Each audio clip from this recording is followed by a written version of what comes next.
Jmenuji se Petr Macháně. Narodil jsem se v krásné vesničce u města Náchod ve východních Čechách v domku číslo popisné 86, ulice Bražecká. Táta byl a pořád je holubář a má velký vztah k přírodě, a tak jsem si poměrně brzy vytvořil k přírodě vztah i já.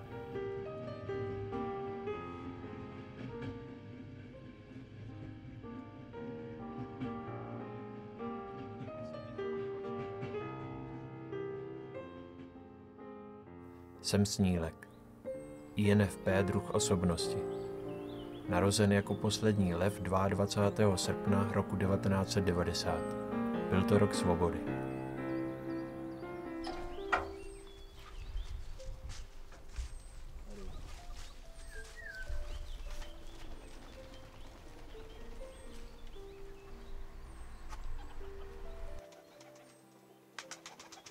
Měl jsem problém se adaptovat do světa v prvním dějství svého života.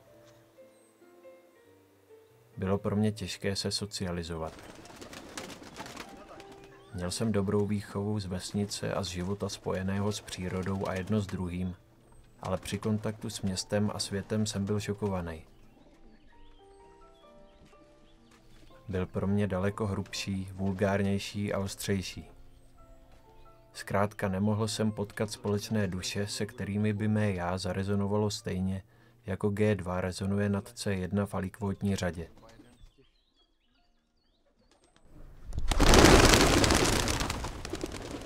Jelikož jsem neměl téměř žádné přátele, vydával jsem se o volnu do lesa a do krásná aleje Náchodského zámku, kde jsem trávil volný čas a kde jsem začal prožívat cosi velmi výjimečného.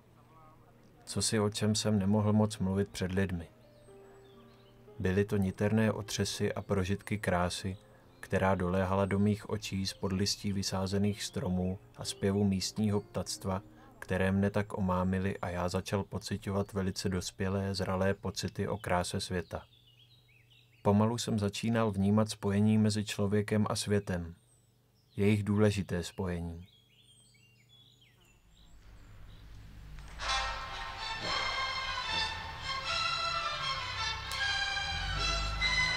Jdu.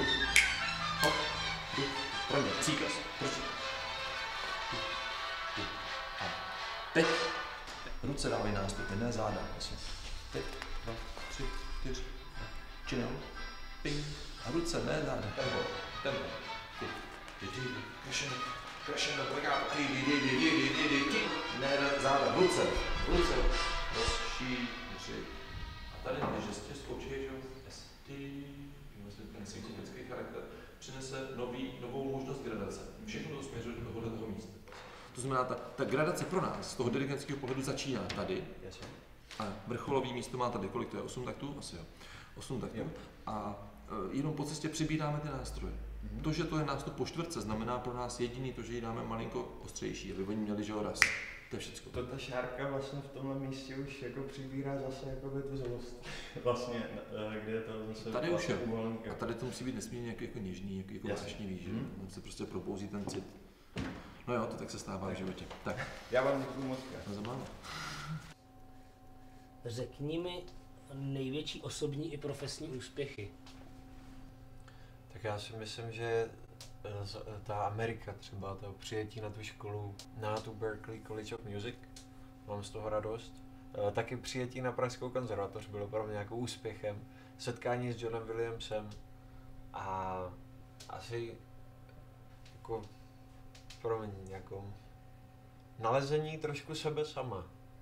Jakože nalezení toho, co má člověk prostě uvnitř, jako a že jsem začal komunikovat s tím, co mám jako uvnitř. Tak to si myslím, že je takový jako úspěch můj.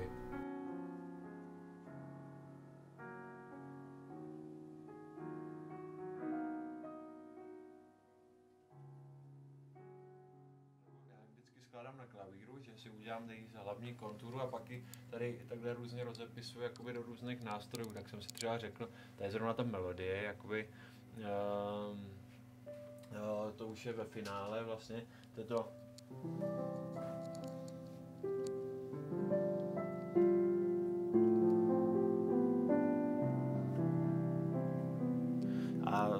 z toho se chci vyjádřit nějak třeba v různých nástrojích, tak si řeknu, dobře, tak tady z tu melodii třeba bude hrát právě tak to budou housle, ale i třeba anglický rock bych chtěl, aby tam hrál. A ten by hrál určitě v této oktávě, protože tady už by jakoby ten jeho rozsah prostě už by tam moc vlákal, takže v tomhle případě by to byly housle, co by tam hráli.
Tak je vlastně hrozně důležitý být umět se dostat prostě mimo ten svět během ty tvorby a na chvíli se stát zase tím dítětem, prostě, který nemá tak rozšířený to vědomí, že moc nepřemýšlí nad tím, že zítra musí dámhle do práce, nebo jak to bude příští měsíc s tím nájmem, nebo cokoliv úplně. Tak myslím si, že odtamtud z toho místa, z toho klidu totálního, kde nepustíš věci z tohohle světa, tam se nachází to umění a odtamtud ho berem.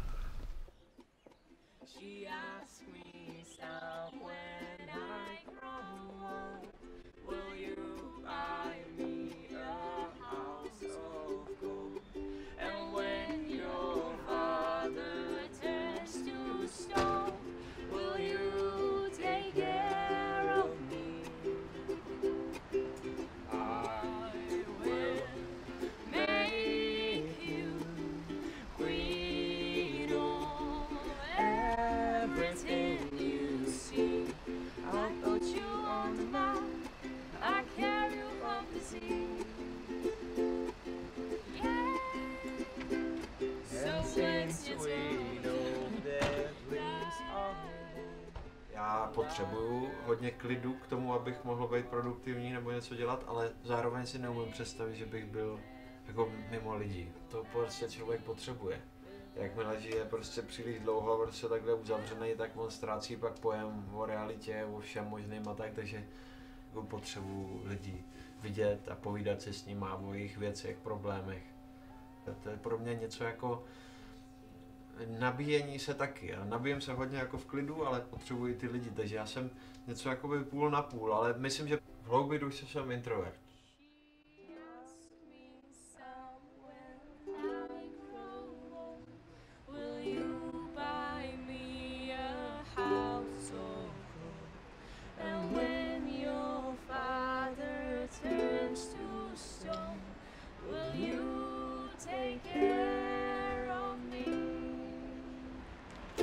Já se s vámi loučím a děkuji moc krát za příjemný Dvakrát si děkuji, že jsem tě mohl poznat. Petře, krásně zpíváš. Nosíš nádhernou hodnost jménu Petr. To má strašně hezký ukulele. Čau. Čau Petr. Čau. Ahoj moji dobrý. Ahoj Péťa, čau. Teď zrovna svítí to slunce, takže je to hrozně takový šťastný. A to je prostě pro mě úplně báječný den třeba. Na tvorbu nebo na něco dělat prostě. To se odráží v mé hlavě. Já mám občas pocit, že to počasí jako to venku a to všechno, celý ten svět je někde prostě tady. Aha. V hlavě každého z nás jako a že jako jsme propojení s tím jako totálně, jo. Takže na mě třeba hrozně vždycky působilo to, že když byla zima nebo když bylo zataženo, tak prostě tady zima zataženo taky, jako totálně.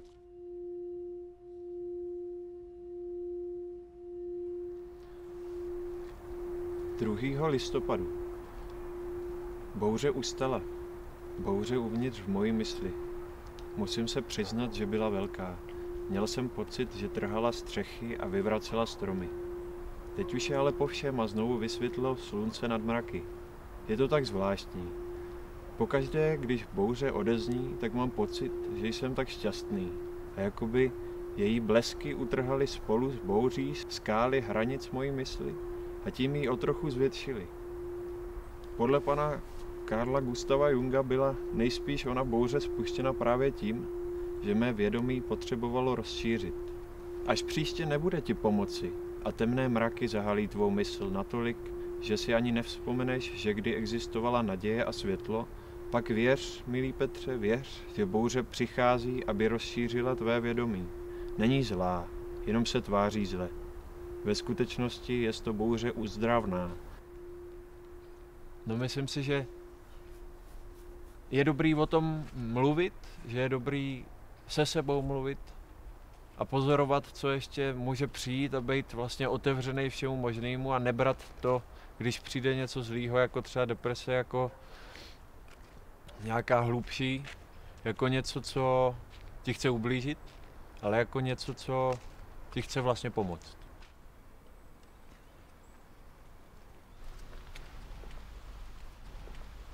Co vlastně ty děláš? Teďka píšu skladbu,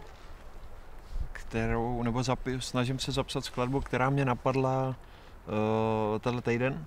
A ještě já jakoby není úplně nejlepší, když třeba tu skladbu, která mě napadne, dlouho nezapíšu, protože ona pak odejde. Ale když jako ji včas zapíšu, tak už mě neodejde a jakoby uložím do hraníčku. Jak vodník. Jak Mráček, doktor Mráček, nebo jak to bylo. Protože tady je něco, co se musí říct. Všechna hudba, všechny obrazy, všechno, co může být, tak už tady je. Někde prostě kolem nás, v tom vzduchu nebo mezi náma. A my jsme jenom něco jako rybáři, kteří to dokážou objevit, vytáhnout a pak to třeba zase pustit. Jo? A nebo prostě to, ale všechno už tady je, my jsme nic vlastně nevytvořili, my to jenom zachytáváme. A učíme se, máme koukat, aby jsme se prostě učili co nejlíp, aby jsme to dokázali co nejlíp jako chytit tak syrově, jak bychom chtěli. A důvod proč, tak stejně jako to dobrý je tady přítomný všude, tak možná i to zlý. A já se právě jako upřímně necítím úplně nejlíp, když mám jít hledat to třeba ne úplně tak příjemný, protože někdy mám pocit, že toho je moc.